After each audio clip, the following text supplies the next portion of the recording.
چاروں اماموں کی پیدائش اور وفات کا سال بتا دیں. اے لو جی اے سوال جی ادھر چکے کرنا ہے, میں بتا دوں کیا نکالیں گے وہ. اس طرح کی اس تو بعد تو دس دیں گے کہ ماں پیو دے نام دسو, نکاح کنے پڑھایا سی, او کڈنا کہ جے دے چوں او کڈو. اس میں سے پتہ کیا نکالتے ہیں, ذرا یہ میں جو سوال لکھ رہا ہوں اس کو ٹونٹ نہیں کر رہا, آپ کے دماغ میں کسی نے ڈالا ہے, میں اس کو کہہ رہا ہوں سوال بے فکر ہو کے تھے لکھا کرو, ٹھیک ہے نا. ہم نے آج تک کسی سے اس کا مسلک نہیں پوچھا, کبھی کسی سے نہیں پوچھا کہ اے پٹھا سوال کے لیے لکھا ہے کھلو جائے. ہاں یہ ہو سکتا ہے اردو سمجھنا ہے تو میں کہوں یار یہ مجھے نہیں سمجھ آ رہی, آپ بتائیں کیا لکھا ہے. یہ صرف اس لیے پوچھتے ہیں کہ جب آپ ان کو بتائیں کہ جی امام مالک 179 میں فوت ہوئے ہجری میں, امام حنیفہ 150 ہجری میں فوت ہوئے, امام شافعی 204 ہجری میں 204 میں فوت ہوئے, احمد بن حنبل 241 میں فوت ہوئے, تو وہ پھر آپ سے پوچھیں گے پھر امام بخاری کب فوت ہوئے, وہ ہم کہتے ہیں جی 256 میں. پیدا کب ہوئے 194 میں. پھر وہ کہیں گے دیکھیں جی امام ابو حنیفہ تو 150 ہجری میں فوت ہوئے, امام حنیفہ کے مرنے کے 44 سال کے بعد امام بخاری پیدا ہوئے ہیں, اب ہم امام بخاری کی بات مانیں یا امام حنیفہ کی؟ اے بھی چکڑ دے جائے, رکو ذرا صبر کرو. آپ نہ امام بخاری کی بات مانیں نہ امام حنیفہ کی, بات اس کی مانیں جس کی قبر مدینے میں صلی اللہ علیہ وآلہ وسلم. اگر امام حنیفہ کوئی کتاب لکھ کے امت کے حوالے کر گئے ہوتے نا حدیث کی تو جھگڑا ختم ہو جاتا. امام مالک کی کتاب الموطا امام مالک پوری دنیا میں موجود, امام شافعی کی کتاب مسند شافعی پوری دنیا میں موجود, ہمارے پاس رکھی ہوئی ہے ساری. امام احمد بن حنبل کی کتاب مسند امام احمد ہمارے پاس موجود, پوری دنیا میں موجود. امام حنیفہ کی کون سی حدیث کی کتاب ہے جو انہوں نے امت کے حوالے کی ہے؟ ہر چیز آپ نے ان کی طرف منسوخ خود سے کی ہوئی ہے. پھکی والا جواب بھی ہے کہ امام ابو حنیفہ رحمۃ اللہ علیہ سے بھی پہلے ایک امام ہے, امام جعفر الصادق, ہاں فقہ جعفری والے. ان سے پہلے امام محمد باقر جو ان کے والد تھے. جس طرح ہمارے اسٹوڈنٹ سے پوچھتا ہے تسی کہڑے امام نو مننے ہیں, ساڈے اسٹوڈنٹ کہتے ہیں امام حسین نو. ہاں آؤ نا ہوں, نہیں وہ چار جڑے امام نے, چار امام دی کہ تو شیعی کوئی نہیں امام حسین دے مقابلے چ. ہاں امام حسین نو مننے, چلو امام نو ہی مننا, امام حسین نو مننا, چلو ترو گے. اور امام حنیفہ سے پہلے جو لوگ تھے پہلے 80 سال کے مسلمان, وہ کس امام کو مانتے تھے؟ اور امام حنیفہ خود کس امام کو مانتے تھے؟ نبی علیہ السلام. 197 مسئلہ میں نے تفصیل اس کے اوپر ریکارڈ کروا دیا. باقی سان سن دسنے نال کچھ نہیں ہونا. وہ اگلے دن جی بخاری کا نام بتائیں جی کیا ہے جی, انہوں نے کہا جی صحیح البخاری, نہیں ہے الجامع الصحیح ہے. چلو جی اے بھی ہو گیا. اس طرح کہنے نال رفع الیدین دی حدیثاں ختم ہو گیا بخاری چوں یا وہ ضعیف ہو گیا؟ اس سے پتہ کیا کرتے ہیں, اس کو کہتے ہیں پرابلم اینڈ. اس کے بعد وہ اپنی پبلک پہ دھاک ڈالتے ہیں کہ جن کو یہی نہیں پتا کہ بخاری کا نام کیا ہے, لہذا اگر یہ بخاری سے کوئی حدیث بتائے نا آپ نے نہیں ماننی. یہ ہوتی وجہ.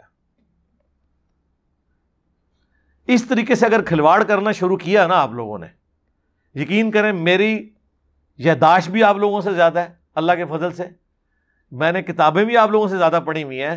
آپ کے بڑے بڑے مفتی بھی بیٹھے نا, میں نے شروع ہو جانا ہے. میں پہلا سوال کرنا ہے 10 المعجم الکبیر طبرانی کی نہیں ہے روایتاں نے 10. مفتی منیب نے بھی نہیں کدے گڑیاں ہونیاں, نہ مفتی تقی عثمانی نے. مجموع الزوائد کیڑے امام نے لکھی اور کیڑے سان فوت ہویا تو کنیاں حدیثاں نے اودے. اور وہ اس کو جب جواب نہ آئے تو میں یہ کہوں گا تجھے پتہ ہی کچھ نہیں ہے. اس طرح کے سوال تو کئی بنائے جا سکتے ہیں. ہمارے ایک اکیڈمی کے بھائی حسن بھائی, وہ اہل حدیث کی مسجد میں ہاتھ چھوڑ کے نماز پڑھ رہے ہیں, 2-4 دن ہضم ہوتا ہے. دیکھیں ناف کے نیچے ہاتھ باندھنے والے ان کو ہضم ہو رہے ہیں, اور جو رفع الیدین کے ساتھ ہاتھ چھوڑ کے نماز پڑھ رہا ہے اس سے نفرت کر رہے ہیں, حالانکہ وہ موحد بھی ہے. یہ ہے بغض. دوسرا پکا مقلد ہے, عقیدوں میں شرک بھی ہے, اس کے ساتھ محبت کریں گے, یہ بغض کی علامت ہے. تو ایک مولوی آیا اہل حدیث سے کے مدرسے سے پڑھ کے, اس نے کہا جی اس نے کہا جی مصنف ابن شیبہ کے اندر حدیث موجود ہے. اب وہ اس بیچارے کو نام نہیں تھا آتا, المصنف لی ابن ابی شیبہ ہے. اس طرح بولنے نال یا اگر کوئی غلط انہوں بول دے تو وہ حدیث ختم ہو جاتی ہے. اس نے کہا اس میں عبداللہ ابن زبیر ہاتھ چھوڑ کے نماز پڑھتے تھے, اور عبداللہ ابن زبیر نے نماز حضرت ابوبکر سے سیکھی تھی اپنے نانا سے, اور انہوں نے نبی علیہ السلام سے. کہتے نہیں آپ کو تو نام ہی نہیں صحیح طریقے سے آتا کتاب کا. بھائی کتاب کا نام اگر صحیح نہ آئے, اگر کوئی قرآن کو صحیح طریقے سے نہ پروناؤنس کر سکے تو اس کی وجہ سے قرآن کی آیت کیسے ختم ہوگی جو وہ پیش کر رہا ہے. میں خیال لیا انہوں کس طریقے تھے. اس جو مسجد کے کمیٹی کا جو صدر تھا نا, وہ میرا دوست تھا. اس کو میں نے کہا یہ قاری صاحب جو آئے نا, ہم نے ان کی ضیافت کرنی ہے, ذرا لے کے آئے ان کو. اس کو میں نے ساتھ بٹھا لیا, ٹھیک ہے. اور اس واقعے کے گواہ کتنے ہماری اکیڈمی کے لوگ ہیں یہاں موجود ہیں جنہوں نے یہ منظر اپنی آنکھوں سے دیکھا ہے. میں نے کہا یار تم سے ایک بندہ بات کر رہا ہے, تم اس کے ساتھ سولوشن اینڈ کی بجائے پرابلم اینڈ پہ کھڑے ہو. اس کو تو چھوڑ دو, تم عالم دین ہو نا. میں نے کہا مجھے بتاؤ المصنف ابن ابی شیبہ, اس کا جو مصنف ہے اس کا اپنا نام کیا ہے؟ کہتے ہیں مجھے نہیں پتا. تو میں نے کہا تو نے ڈگری کہاں سے لی ہے؟ ان کا نام تھا ابو بکر. ابن ابی شیبہ تو جس طرح ہم ابن ابی طالب کہتے ہیں نا مولا علی کو, نام تو ان کا علی ہے نا. اچھا میں نے کہا یہ بتاؤ المصنف ابن ابی شیبہ میں حدیثیں کتنی ہیں؟ کہتا ہے مجھے نہیں پتا. میں نے کہا یہ روئے عرض پہ سب سے بڑا احادیث اور اثار کا مجموعہ ہے, آلموسٹ 40,000 احادیث اور اثار ہیں اس میں. اچھا میں نے کہا المصنف حدیث کی کس کتاب کو کہتے ہیں؟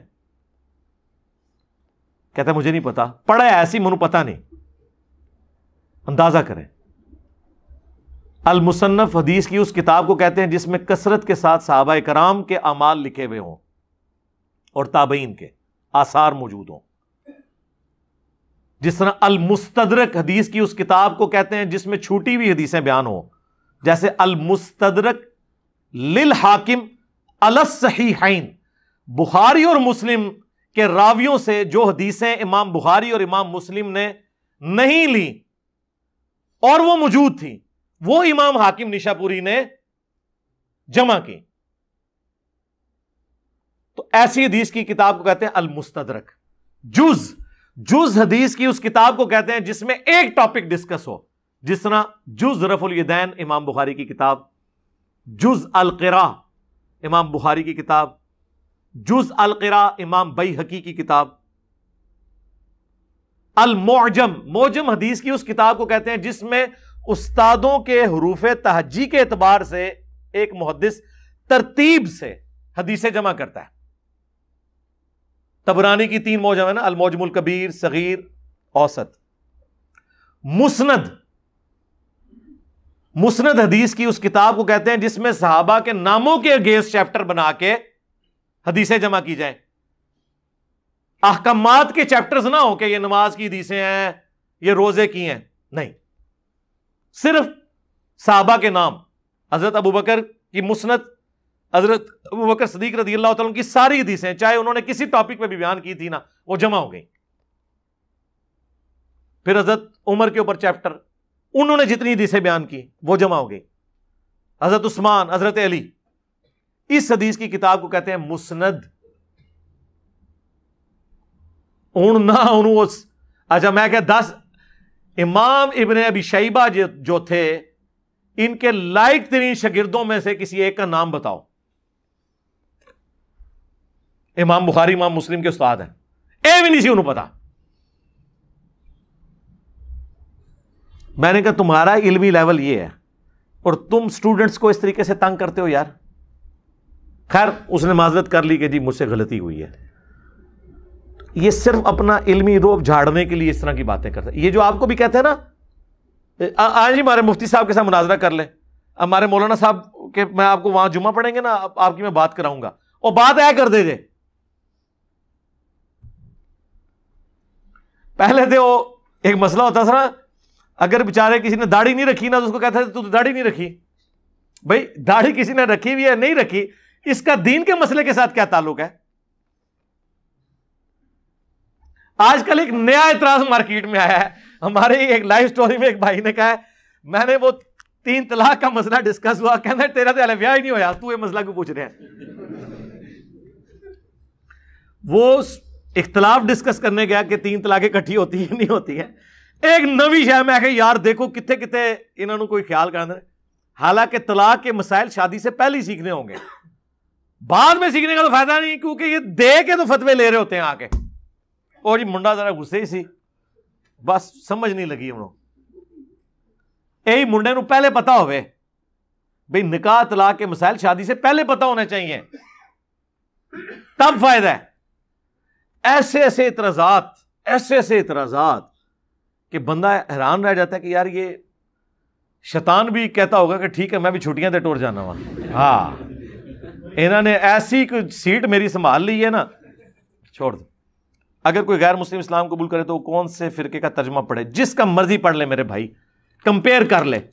یہ نہیں ہو سکتا کہ ہم آپ کو اسپیسیفائی کر لیں ورنہ کہیں گے دوسرا. ایک ہی ہے ترجمہ, الفاظ کے چناؤ کا فرق ہے. قرآن کے 8 تراجم, اس کے اوپر میری ویڈیو ریکارڈڈ ہے, وہ آپ دیکھ لیں. الفاظ کے چناؤ کا فرق ہو سکتا ہے. میں قرآن کا ایک صفحہ اگر 10 صحابہ کو دوں نا جنہیں اردو آتی ہو, وہ بھی 100% ایک جیسا ترجمہ نہیں کر سکتے. مفہوم ایک ہی ہوگا. اللہ کے نام سے شروع اللہ کے نام سے شروع کرتا ہوں, اللہ کے نام سے, اللہ کے نام سے شروع کرتا ہوں. 4 میں نے جملے بول دیے بسم اللہ میں. کسی نے شیطان کے نام سے شروع کیا, وہ ادھر جی بڑھیا ہے. دیکھو جی اعلیٰ حضرت نے ترجمہ کیا ہے اللہ کے نام سے شروع, اور اشرف تھانوی نے کیا ہے شروع کرتا ہوں اللہ کے نام سے. انہوں نے تو شروع کیتا ہے, اعلیٰ حضرت نے اللہ تو شروع کیتا ہے. ادھی پھر میں پھکی دیتی سی کہ بسم اللہ میں بھی تو اللہ بعد میں آ رہا ہے.